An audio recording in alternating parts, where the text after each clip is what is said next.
Hello everyone, and welcome to a series where I go back and look over games that I've played in the past, be it from the very distant past or the very more recent past, well, if you will.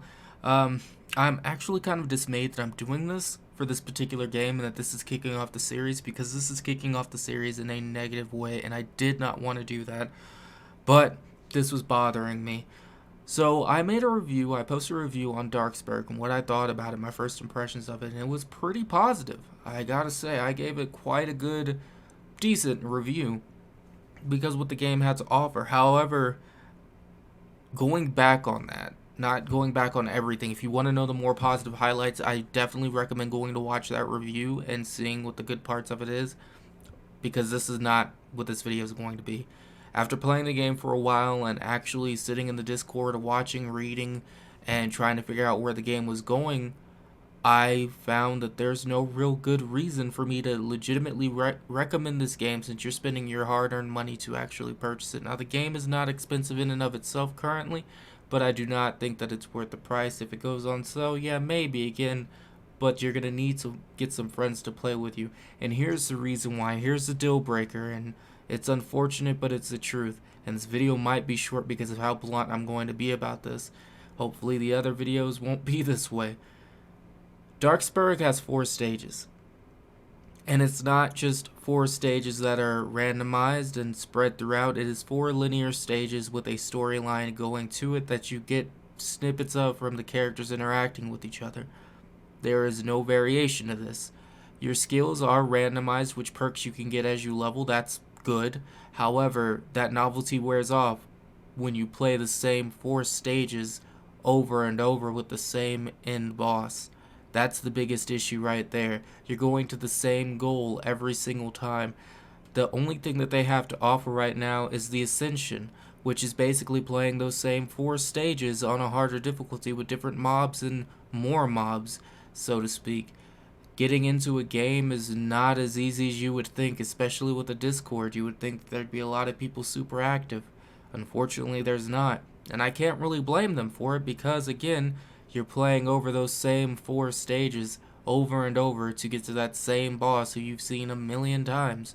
It's not something that you can actually sink your teeth into and sit down and be like, this is what I want to do with my time. Get back to the same boss and beat him in the same way. There are variations in which you can use with your characters, and that can make things a little bit more exciting, but again, that novelty wears off when you're doing the same thing over and over and over again. And I'm not saying that the game itself is repetitive. I don't want you to get that impression as to what I'm saying at all, because every game in some kind of way is repetitive. Either you're leveling up and learning skills, that's repetition. You're defeating mobs over and over again, that's repetition.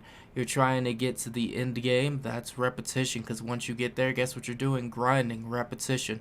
Every single sports game ever invented, repetition. Same match over and over, different strategies, but still repetition. MOBAs, repetition. You get where I'm going with this.